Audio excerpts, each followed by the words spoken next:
Welcome back to the deep dive.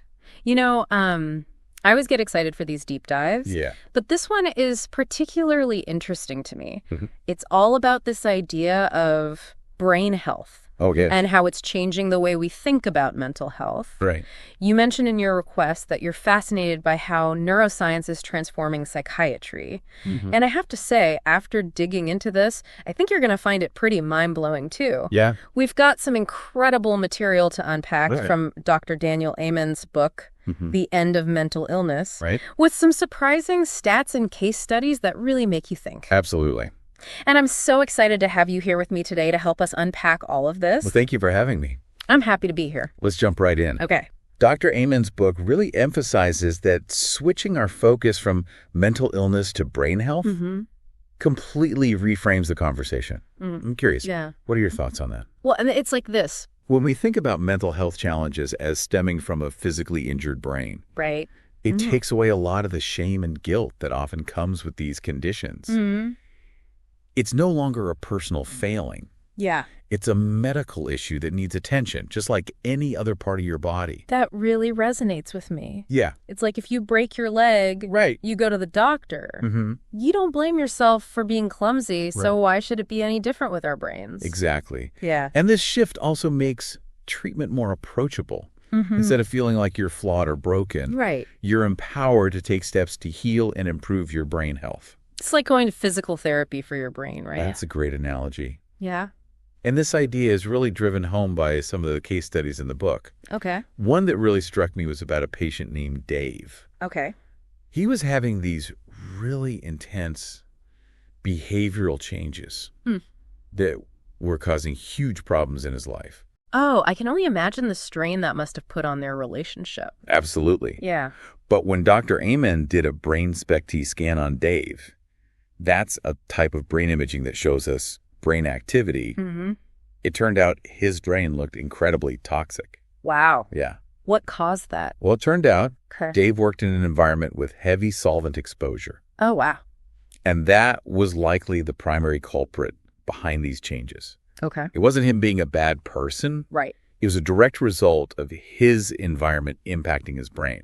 That's a powerful example of how sometimes the cause of these issues isn't always so obvious. Right. It really highlights why looking at the brain itself is so important. Exactly. Yeah. And this leads us to Dr. Amen's central argument. Okay. We need to go beyond just treating symptoms Right. and start addressing the underlying brain health issues. So how do we do that? What are the key things to focus on when it comes to brain health?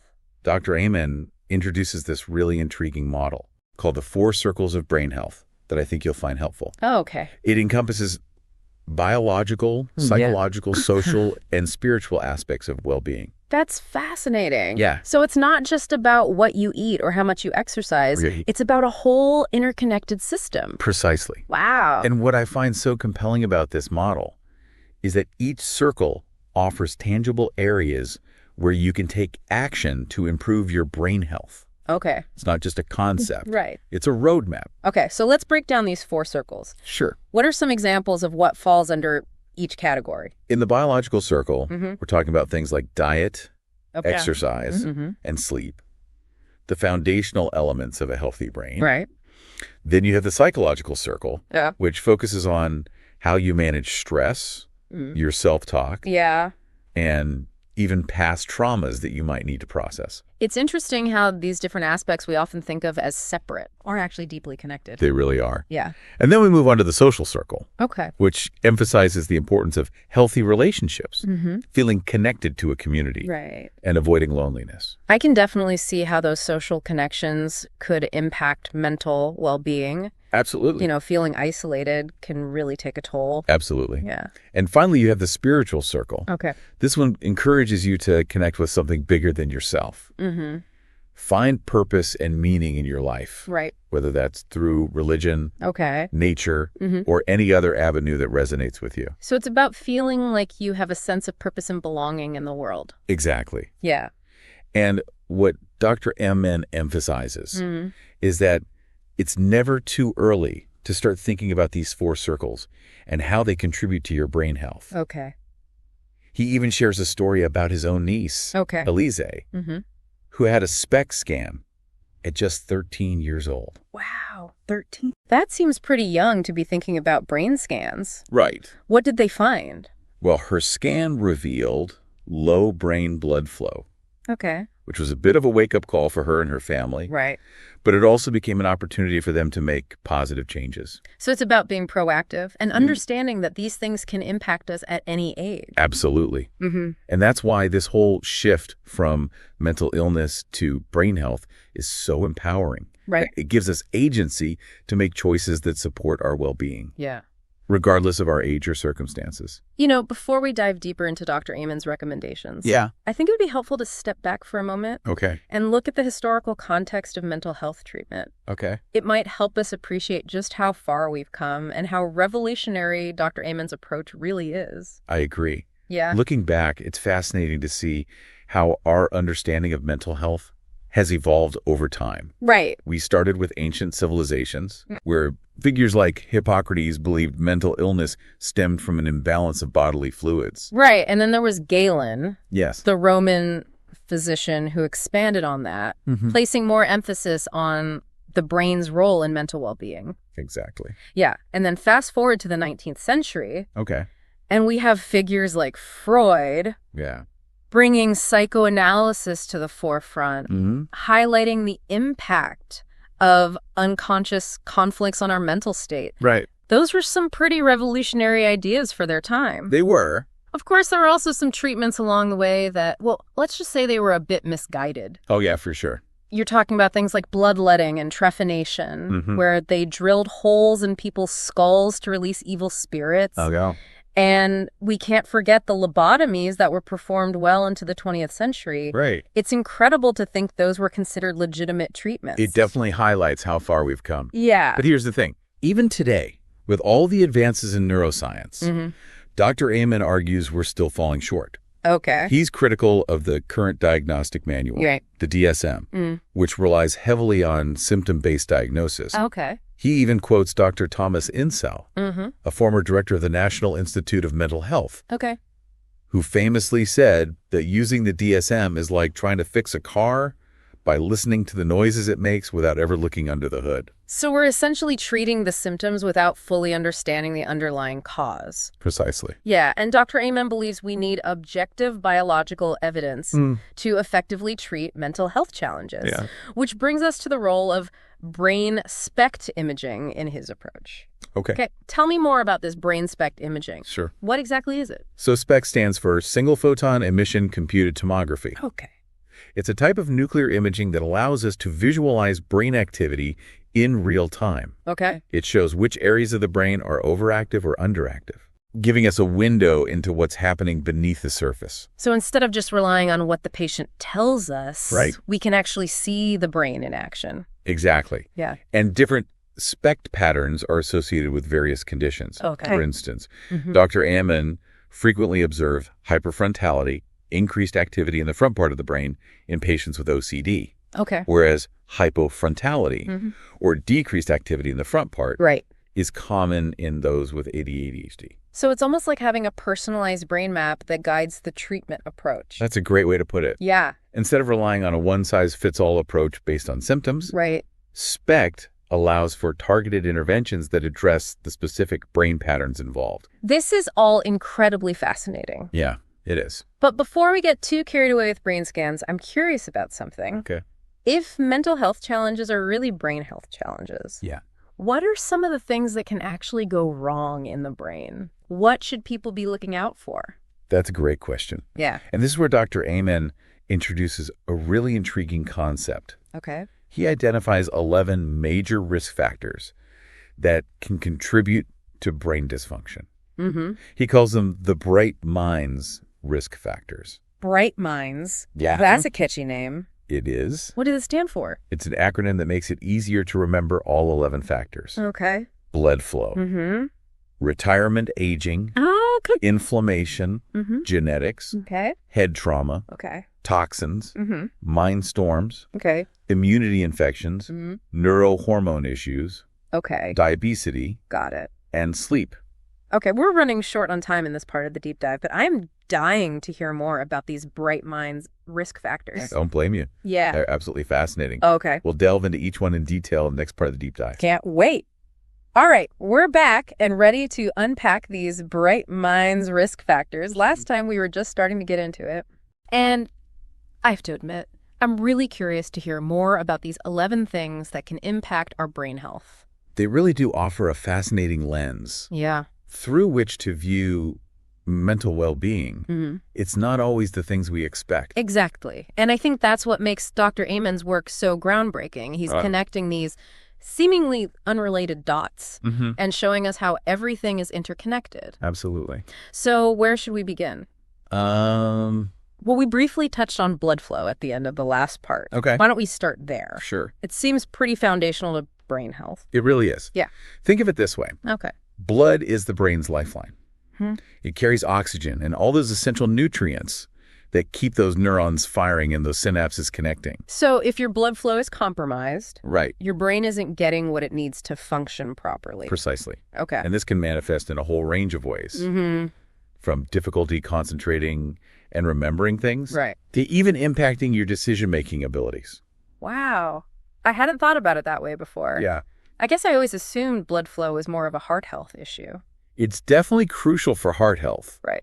But it's equally important for brain health. Okay. They're interconnected. Yeah. And what's fascinating is that Dr. Amen's research suggests that improving blood flow to the brain can actually improve cognitive function and even mood. So how do we improve blood flow to the brain? Well, is it just about exercise? Exercise definitely helps. Okay. But there are other factors at play as well. Like what? Things like diet. Okay. Managing stress levels. And even addressing underlying health conditions like high blood pressure or diabetes can all play a role in optimizing blood flow. Okay, so it's a holistic approach. Makes sense. Yeah. Now let's move on to the next bright minds factor. Retirement aging. Okay. Is brain decline just an inevitable part of getting older? That's a question a lot of people have. And it's something that understandably causes anxiety. Yeah. But here's the good news. Okay. While it's true that brain activity typically starts to decline after age 60, it's not a foregone conclusion. Oh, that's reassuring. Yeah. So it's not like we hit a certain age and our brains just start shutting down. Not at all. Okay. There's a lot we can do to support brain health throughout our lives and maintain cognitive function as we age. Like what? Well, many of the things we've already talked about come into play here. Okay. A healthy diet, regular exercise, managing stress, and getting enough sleep. Okay. But there are also specific things that can be especially beneficial for aging brains, like engaging in mentally stimulating activities, staying socially connected, and even exploring certain supplements that support cognitive function. So it's about staying active, both physically and mentally. Exactly. And it's never too late to start. That's right. Remember Dr. Amen's niece, Alize? Her story is a great example of how even young people can benefit from thinking about brain health proactively. Absolutely. Yeah, it's true. Yeah. Her story really highlights that this is relevant for everyone. Right. Not just those in their golden years. Exactly. Okay, let's tackle the next one. Inflammation. Oh. I feel like I'm hearing more and more about inflammation these days. Yeah. What's the connection to brain health? Inflammation is basically your body's natural response to injury or infection. It's a protective mechanism. Right. But when it becomes chronic, it can start to damage healthy tissues. Right. And the brain is particularly vulnerable. So it's like the inflammation is attacking brain cells. In a way, yes. Okay. Chronic inflammation can disrupt the delicate balance of chemicals in the brain, impacting mood, behavior, and cognitive function. Wow. It's even been linked to an increased risk of developing neurodegenerative diseases like Alzheimer's. Wow. That's pretty serious. What are some things that contribute to chronic inflammation? There are many factors that can contribute. Okay. Dr. Amen emphasizes the role of diet. Okay. Particularly the consumption of processed foods, sugary drinks, and unhealthy fats. Okay. He also points to chronic stress and lack of sleep as major culprits. It seems like everything is interconnected, doesn't it? It really is. Stress, sleep, diet, they all impact each other. They absolutely do. Yeah, and that's why a holistic approach is so crucial. Okay, let's talk genes. Okay. This is one I'm particularly curious about. Yeah. Do our genes determine our destiny when it comes to brain health? That's a great question. Yeah. And it's one that scientists have been grappling with for a long time. Right. The answer is complex. Okay. While it's true that certain genes can make us more susceptible to certain conditions, they don't dictate our fate. So it's not like if you have a gene for Alzheimer's, Right. you're guaranteed to develop it. Not at all. Our genes provide a blueprint, Okay. but our lifestyle choices, Right. environment, and experiences all play a role in shaping how those genes are expressed. So it's nature and nurture working together. Exactly. Yeah. And Dr. Amen cites a really interesting statistic to illustrate this point. Okay. He says that identical twins who share the same DNA are just as likely not to develop the same mental health condition.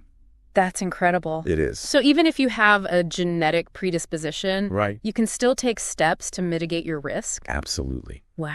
And that's a very empowering message. Yeah. It means that we're not just victims of our genes. Right. We have the power to influence our brain health through our choices. Okay. That's a huge relief to hear. Yeah. Now, the next Bright Minds risk factor is head trauma. Okay. This one seems pretty straightforward. Yeah. Obviously, a brain injury can have a serious impact on mental well-being. You're absolutely right. Yeah. But what's fascinating is that Dr. Amen points out how often head trauma is overlooked as a contributing factor to mental health challenges. Really? He argues that even seemingly minor head injuries, especially if they're repeated, Right. can have long-term consequences. Are you talking about things like concussions from playing sports? Yes, concussions are a major concern. Yeah. But even things like falls, Okay. car accidents, or any impact to the head can potentially cause damage. I guess I hadn't thought about it that way before. Yeah. I've definitely had my share of bumps and bruises over the years. Right. And it's not just about the initial injury. Okay. Dr. Amen emphasizes that repeated head trauma can lead to cumulative damage over time, Right. increasing the risk of developing cognitive problems and even neurodegenerative diseases later in life. So it's something to be mindful of, It is. even if those bumps and bruises seem minor at the time. Exactly. Yeah. And this is an area where prevention is key. Okay. Wearing helmets when playing sports. Right. Taking precautions to prevent falls and seeking medical attention after any head injury are all important steps in protecting your brain health. Okay, that's good advice. Yeah. Now let's move on to toxins. Okay. This is one that I'm particularly interested in. Uh-huh. What are we talking about here? This is where things get really interesting. Okay. We're not just talking about obvious toxins like lead or mercury. Right. Dr. Amen shines a light on some surprising culprits lurking in our everyday lives. Like what? I'm suddenly feeling very vulnerable. Well, think about the product you use every day. Okay. Cosmetics, cleaning supplies, Okay. personal care items. Right. Many of these contain chemicals that can disrupt hormone function, Really? impair brain development, Oh, wow. and even damage brain cells. Are you serious? Yeah. I never thought about my shampoo potentially being a brain toxin. It's true. Wow. And it's not just the products we put on our bodies. Okay. It's also the air we breathe, Right. the water we drink. And even the food we eat. Hold on, the food we eat. Tell me more about that. Well, Dr. Amen delves into the potential impact of pesticides, Right. herbicides, Okay. and other chemicals that can accumulate in the food supply. Mm-hmm. He also discusses the dangers of processed foods, Yeah. artificial sweeteners, Okay. and food additives that can have negative effects on brain health. Wow, that's a lot to take in. It makes you want to go live off the grid and grow your own food. I understand that feeling. Yeah. But before you renounce modern society, Right. there are things we can do to minimize our exposure to these toxins. Like what? Being mindful of the products we use, Okay. choosing organic foods when possible, Mm-hmm. and filtering our water are all good starting points. Okay, so it's about being informed Yes, and making conscious choices. I like that. exactly. Yeah. Knowledge is power when it comes to protecting your brain health. All right, we're making our way through these Bright Minds risk factors. What's next? The next one is mind storms, which refers to abnormal electrical activity in the brain. It's a bit more complex, Okay. but it's really fascinating to understand how these electrical disruptions can manifest in our lives. Okay, break it down for me. What are we talking about here? Think of it this way. Okay. Your brain is constantly buzzing with electrical activity. Right. It's what allows you to think, feel, and move. Mm-hmm. But sometimes Yeah. that electrical activity can become erratic or dysfunctional. Oh, It's like a storm brewing in your brain. and that's what causes those mind storms. Exactly. And these storms can manifest in a wide range of ways, depending on which areas of the brain are affected and the severity of the disruption. So what are some signs that someone might be experiencing a mind storm? Well, it could be anything from sudden mood swings and bursts of anger or anxiety to difficulty concentrating, racing thoughts, or even sensory sensitivities. I'm starting to see how this could be connected to a lot of different mental health challenges. You're right. Yeah. And Dr. Amen suggests that conditions like anxiety, depression, OCD, and even ADD, ADHD can be linked to these underlying disruptions in brain electrical activity. Wow, that's a pretty big claim. It is. So if these mind storms are at the root of so many issues, what can we do about them? That's the million-dollar question, isn't it? Right. Well, first of all, it's important to identify and address any underlying causes. Okay. We've already talked about some of those, like head injuries, toxins, and even nutritional deficiencies. Okay. But there are also specific therapies and interventions that can help regulate brain electrical activity. Like what? One therapy that Dr. Amen is particularly passionate about is neurofeedback. Neurofeedback, I've heard of that. Yeah. But I don't really understand how it works. It's pretty cool, actually. It's a type of biofeedback that essentially trains the brain to regulate its own electrical activity. So it's like teaching your brain how to calm the storm. Exactly. Yeah. It involves using sensors to monitor brainwave patterns in real time. Okay. And then providing feedback to the individual. Right. Usually through visual or auditory cues. Mm-hmm. Over time, the brain learns to recognize and modify its own patterns. Wow. Leading to improvements in symptoms. That sounds amazing. It's like giving your brain a workout. It is. Yeah. And the research on neurofeedback is really promising. Okay. It's showing positive results for a variety of conditions, including anxiety, depression, insomnia, and even ADHD. I'm definitely going to have to look into that further. Yeah, it's fascinating stuff. Okay, moving right along. Okay. The next bright minds factor is immunity and infections. Right. I have to admit, this one surprised me. How are immunity and infections connected to brain health? It's a connection that's often overlooked. Right. But it's becoming increasingly clear that our immune system and our brain are deeply intertwined. Okay. When our immune system is compromised or overactivated, it can have a significant impact on brain function. So how does that actually work? Well, think about it this way. Okay. When your body is fighting an infection, Right. it releases inflammatory chemicals. And as we discussed earlier, chronic inflammation can be really damaging to brain cells. Right. So the inflammation from the infection is what's harming the brain. Exactly. Okay. But it's not just the inflammation. Okay. Some infections can actually directly attack brain tissue. Oh, wow. Leading to a whole range of neurological and psychiatric symptoms. That's pretty scary. It is. Are there any specific infections that people should be aware of in relation to brain health? There are a few that Dr. Amen highlights. Okay. And some of them might surprise you. Okay. For instance, he talks about the link between Lyme disease and mental health issues. Lyme disease, I always thought of that as a tick-borne illness that causes joint pain. It does. Yeah. But it can also have significant neurological and psychiatric consequences. Wow. Many people with Lyme disease experience things like fatigue, brain fog, anxiety, and even depression. I had no idea. Yeah, it's often misdiagnosed. Yeah. Which is why it's important to be aware of the connection. Okay. And it's not just Lyme disease. Okay. Dr. Amen also discusses the potential role of viruses like herpes simplex, Epstein-Barr, and even the common cold in triggering brain-related symptoms. So basically, any infection that can disrupt our immune system can potentially impact our brain health. Precisely. Wow. And that's why it's so crucial to support our immune system through lifestyle choices like eating a healthy diet, managing stress, getting enough sleep. Okay, I'm definitely seeing a theme here. It's all connected. It really is. Yeah. And speaking of connection, the next bright minds factor is neurohormone issues. Okay. Which is all about the delicate balance of hormones in the body and how they impact brain function.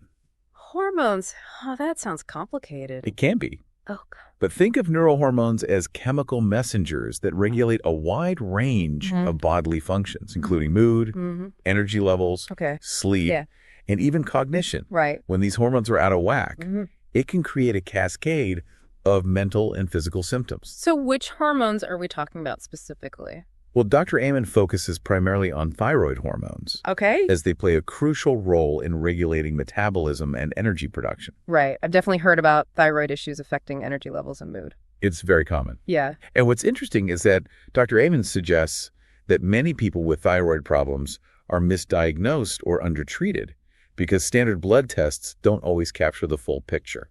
So what's the solution? He recommends a more comprehensive approach to testing and treatment, looking at a wider range of hormone levels and considering individual needs. It makes sense to get a more holistic picture. Yeah. Especially when hormones are involved. Absolutely. Okay. And when it comes to addressing hormone imbalances, Dr. Amen advocates for a multifaceted approach, Okay. combining lifestyle changes, Right. targeted supplements, Yeah. and in some cases, hormone replacement therapy. So it's not a one-size-fits-all solution. Not at all. Yeah. It's about working with a knowledgeable healthcare professional to find the approach that's right for you. Exactly. Okay, we're almost through these bright minds factors. What's next? The next one is diabesity, Okay. which is a term Dr. Amen coined to highlight the interconnectedness of diabetes and obesity and their devastating impact on brain health. Diabetes. That sounds serious. It is. Yeah. Both diabetes and obesity are associated with chronic inflammation, Right. which we already know is harmful to brain cells. And diabesity also disrupts blood sugar regulation, leading to fluctuations in energy levels and impairing cognitive function. So it's like a double whammy for the brain. Exactly. And what's scary is that over time, Yeah. diabesity can increase the risk of developing dementia, including Alzheimer's disease. That's right. Wow, that's a sobering thought. What can people do to prevent or manage diabetes? Dr. Amen's recommendations center around lifestyle modifications, primarily through diet and exercise. He emphasizes the importance of a whole foods, low glycemic diet that focuses on lean proteins, Right. healthy fats, Okay. and fiber-rich vegetables while minimizing processed foods, sugary drinks, Yeah. and refined carbohydrates. So it's about making those healthy choices that we've been talking about all along. Exactly. Yeah, it's never too late to start making changes. It's not. Okay, that brings us to the final bright minds factor, sleep. Yes, I think we can all relate to the importance of sleep, I think so. but I'm curious to hear Dr. Amen's take on it. Sleep is absolutely crucial for brain health. It's like hitting the reset button for your brain.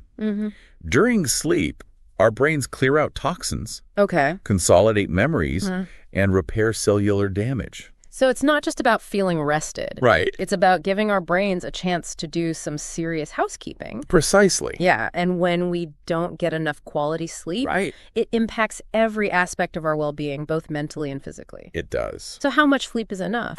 Well, Dr. Amen recommends aiming for 7 to 8 hours of quality sleep per night for adults, Okay. and even more for teenagers whose brains are still developing. I'm sure I'm not the only one who struggles to get that much sleep consistently. All right. What are some of the consequences of not getting enough shut-eye? Well, on a mental level, Okay. sleep deprivation can lead to irritability, mood swings, Right. anxiety, Yeah. depression, Wow. and even difficulty concentrating and making decisions. Okay. On a physical level, it can impair our immune system, increase the risk of weight gain and diabetes, Okay. and even contribute to cardiovascular problems. Wow. That's a pretty long list of consequences for something that seems so basic. It really highlights how essential sleep is for our overall health. Yeah. And Dr. Amen provides a ton of practical tips for improving sleep hygiene in his book. Like what? I'm always up for some sleep tips. Well, some of his key recommendations include establishing a regular sleep schedule, Okay. creating a relaxing bedtime routine, optimizing your sleep environment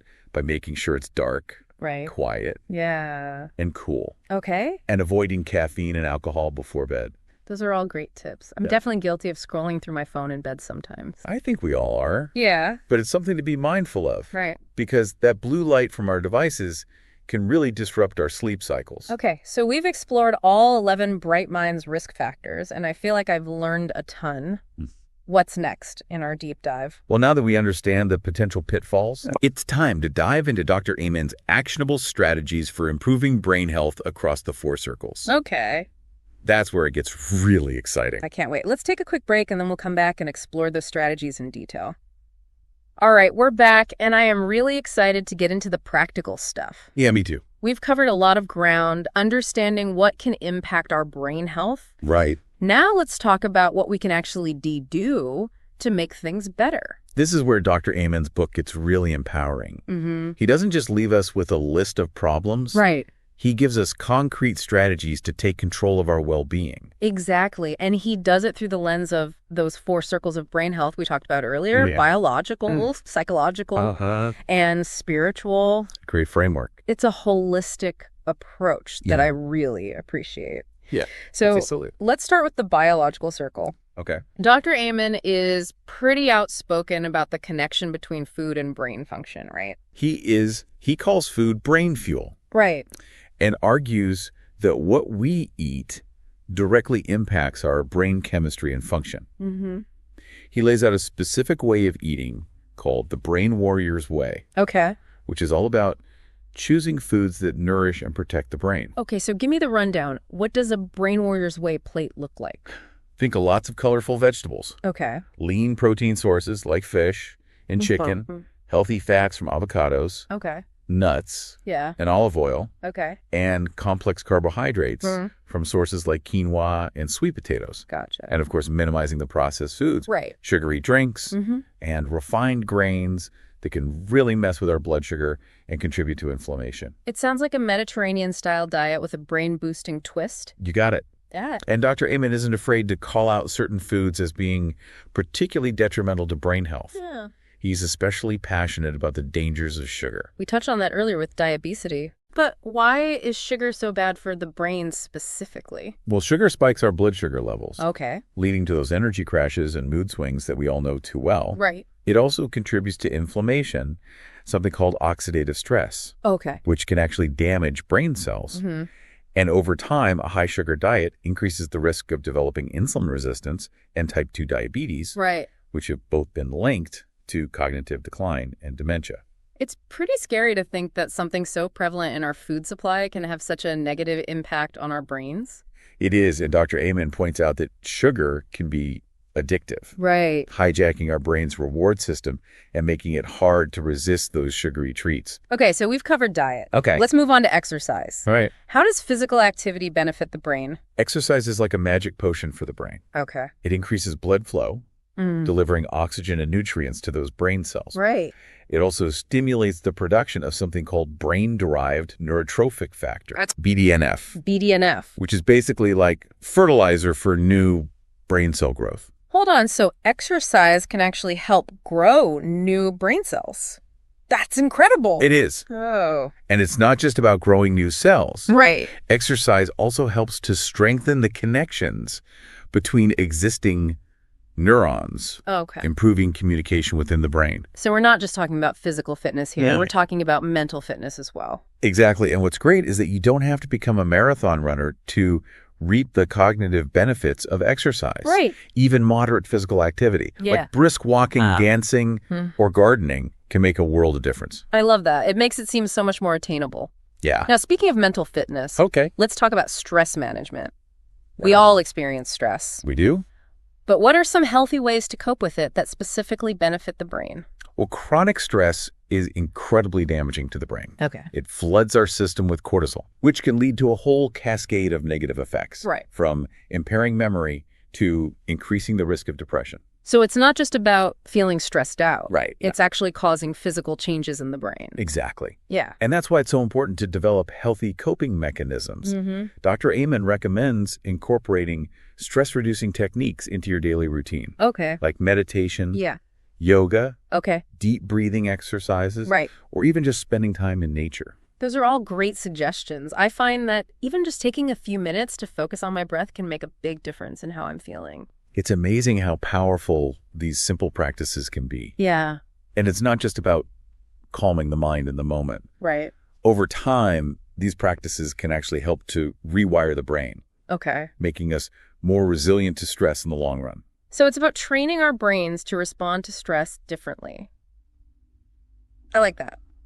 Now let's switch gears and talk about a topic that you specifically requested we cover. Okay. Supplements. Dr. Amen is a big advocate for using nutraceuticals to support brain health. Right. He believes that certain supplements can provide the brain with the extra support it needs to function optimally. Right. Especially in today's world, where we're constantly bombarded with stressors and toxins. I'm fascinated by this idea of using targeted supplements to address specific brain needs. Yeah.